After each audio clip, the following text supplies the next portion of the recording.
కామవరపు కోట మండలం ఆడమిల్లి వద్ద నిన్న రాత్రి రోడ్డు ప్రమాదం. ఎదురెదురుగా ఢీకొన్న 2 బైకులు. ప్రమాదంలో విలివెల గోపీకృష్ణకు తీవ్ర గాయాలు. ఏలూరు ప్రభుత్వ ఆసుపత్రికి తరలిస్తూ ఉండగా మార్గమధ్యంలో మృతి. గోపీకృష్ణ మృతికి కండిషన్లో లేని అంబులెన్స్ కారణం అంటూ బంధువుల ఆందోళన. 108 అంబులెన్సులు సరైన కండిషన్లో లేకపోవడంతో ప్రజలకు అందని అంబులెన్సుల వైద్యం.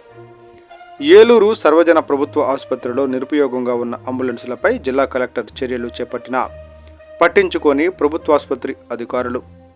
ఇప్పటికైనా జిల్లా కలెక్టర్ దీనిపై స్పందించి తగు చర్యలు చేపడతారని ఆశిస్తున్న ప్రజలు. నేను మెడికల్ ఏజెన్సీలో పనిచేస్తానండి. మా ఫ్రెండ్కి యాక్సిడెంట్ అయ్యింది. 7 యాక్సిడెంట్ అయ్యింది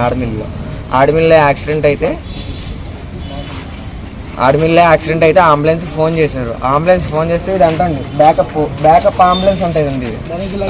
లైట్లు లేవు, హారన్ లేదు, ఏమీ లేదండి. ఇది మళ్ళీ అంబులెన్స్ బ్యాకప్ అంబులెన్స్ అంట. 10లో వస్తున్నాడండి.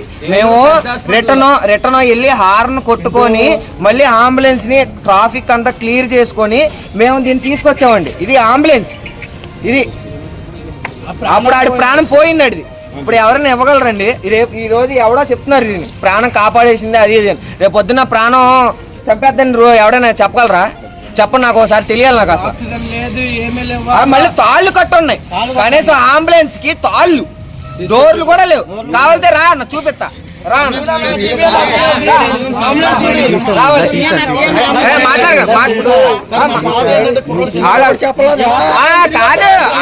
కాదు కట్టింది ఇది. ఒక్కసారి దీని హార్న్ మోగితే అంబులెన్స్ అని నేను వెళ్ళిపోతా. ఒక్కసారి హార్న్ కానీ బ్రేకులు కానీ పడితే వెళ్ళిపోతాం మేము. అసలు దీని అంబులెన్స్ అని ఎవడైనా అంటారా? దీన్ని అసలు